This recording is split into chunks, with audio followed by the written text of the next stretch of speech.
ঈদযাত্রা নির্বিঘ্ন করতে সিরাজগঞ্জের হাটি কুমরুল ইন্টারচেঞ্জের বগুড়া রংপুরগামী ফ্লাইওভার লেন খুলে দেওয়া হয়েছে। ঈদের এক সপ্তাহ আগে যান চলাচলের জন্য খুলে দেওয়া হয়েছে লেনটি।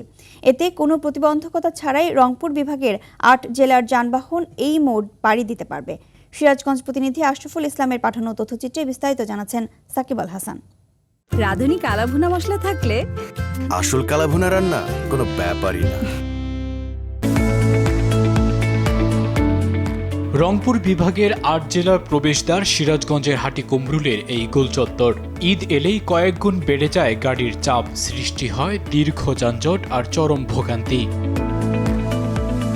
গুরুত্বপূর্ণ এই মোড় দিয়ে প্রতিদিন চলাচল করে ২০ থেকে ২২ হাজার যানবাহন। ঈদ মৌসুমে এই সংখ্যা বেড়ে দাঁড়ায় ৪৮ থেকে ৫০ হাজারে। তবে এবার ঈদযাত্রাকে স্বস্তিদায়ক করতে খুলে দেওয়া হয়েছে নির্মাণাধীন এই ফ্লাইওভার লেনটি। ২১শে মে সকাল থেকে লেনটি খুলে দিলে ধীরে ধীরে শুরু হয় যান চলাচল। এতে ঢাকা থেকে রংপুরগামী ৮ জেলার মানুষ কোনো বাধা ছাড়াই এই মোড় পাড়ি দিতে পারবেন বলে মনে করছেন যাত্রী ও চালকরা। হাটিকুমরুল রাস্তা ফুল ক্লিয়ার, জ্যাম হওয়ার সম্ভাবনা খুব কম, কারণ হচ্ছে যে লেন সব ছেড়ে দেয়া। গাড়ির চাপ আছে কিন্তু সব বার হয়ে গেছে, রাস্তা ক্লিয়ার তো সব বার হয়ে গেছে। আগে যেরকম একটা জ্যামজট হইতো সেরকম জ্যামজট হওয়ার আশঙ্কা নাই।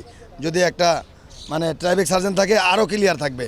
এবারের ঈদযাত্রায় কোনো ধরনের যানজটের সম্ভাবনা নেই বলে জানান এই প্রকল্প পরিচালক। ডিরেক্ট র্যাম্পটি খুলে দেওয়ার কারণে আমাদের টোটাল হাটিকামরুলের ৬০ ভাগ গাড়ি এদিক দিয়ে চলে যাচ্ছে। সো আমাদের এখানে কোনো ধরনের যানজট বা কোনো ধরনের জটিলতার সৃষ্টি হওয়ার কোনো সম্ভাবনা নাই। জেলা পুলিশের পক্ষ থেকে নেওয়া হয়েছে বাড়তি নিরাপত্তা ব্যবস্থা। ২০টি পেট্রোল ডিউটি হবে মোটরসাইকেলে এবং ৪০টি আলাদা বিভিন্ন ভাগের ডিউটি দেওয়া হয়েছে, যারা সড়ক শৃঙ্খলা এবং নিরাপত্তার জন্য কাজ করবে। ৫ কিলোমিটার পর মেকানিকদের নিয়ে আমাদের মাইক্রোবাস থাকবে। তারা যদি কোনো ধরনের কোনো গাড়ির সমস্যা হয় তাৎক্ষণিকভাবে যেন গাড়িটি রাস্তায় কোনো প্রতিবন্ধকতা তৈরি করতে না পারে সেই লক্ষ্যে কাজ করবে। ৭৩৮ কোটি টাকা ব্যয়ে আন্তর্জাতিক মানের এই ইন্টারচেঞ্জের কাজ চলতি বছরের ডিসেম্বরে শেষ হবার কথা রয়েছে। সাকিব আল হাসান, RTV।